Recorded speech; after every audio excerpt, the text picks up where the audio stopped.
তেওঁলোকে বৰ্তমান 1 কোটিকৈ এডভান্স বিচাৰিছে আমাৰ ডিকি দত্তই তাত অলপ নেতৃত্ব লৈ আছে গতিকে তেওঁলোকৰ চেনেল বনাই ৰাখিছে যে 1 কোটিৰ পৰা 10 কোটিলৈ এবাৰ 22টা টিকটৰ দাম উঠিব আৰু যিদিনাখনে টিকট এনাউন্স হ'ব আপোনালোকে ইমান ইন্টাৰভিউ পাব যে মোক সুধিব নালাগে 1 কোটি টকা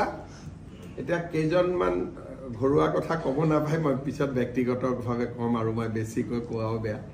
1 কোটি টকাৰ পৰা 10 কোটিলৈকে ৰেট উঠিব 22টা সিটত বাকিত নাই আৰু এতিয়া দিল্লীত তেওঁলোকৰ এখন মিটিং আছে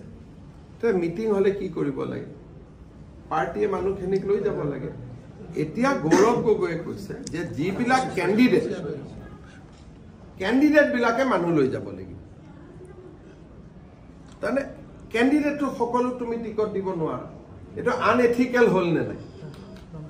তেওঁলোকে কৈছে এতিয়া আপোনালোকে চাব মিয়া এৰিয়াত প্লেনৰ আৰু ট্ৰেইনৰ টিকট কিনা ধুম উঠি আছে কিহৰ কাৰণে গৌৰৱ গগৈয়ে কৈছে যে পাৰ্টিয়ে মানুহ নিব 300 প্ৰত্যেক জিলাৰ পৰা 10 জন কৰি আৰু বাকি 14 তাৰিখৰ মিটিংত জুনে যাব কেণ্ডিডেট বিলাকে লৈ যাব লাগিব কিন্তু কেণ্ডিডেট বিলাককটো তুমিটো কেণ্ডিডেট মানে এটোটো কেণ্ডিডেট নহয় টিকট বিচাৰা কেণ্ডিডেটে টিকট ইলেকশনৰ কেণ্ডিডেট এজনে হ'ব বাকি কেজনে কি কৰিব বাকি কেজনৰটো পইচা এনেই যাব এইকেদিন সবে আপোনালোকে খবৰ কৰক সবে ধামধুম টিকট কৰি আছে মই খুদিলো কিয় কৰি আছে বলে যিমান বেছি নিম হিমানে টিকটটো কনফাৰ্ম এনেকে পাৰ্টি চলে নি এইবিলাক হৈছে কংগ্ৰেছৰ ৰাজনীতি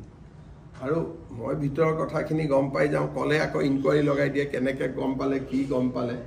তা গমটো তেওঁলোকৰ পৰাই পাওঁ তেওঁলোকে যদি নিজৰ ঘৰতো কৈ দিয়ে তাৰ পৰাও মই গম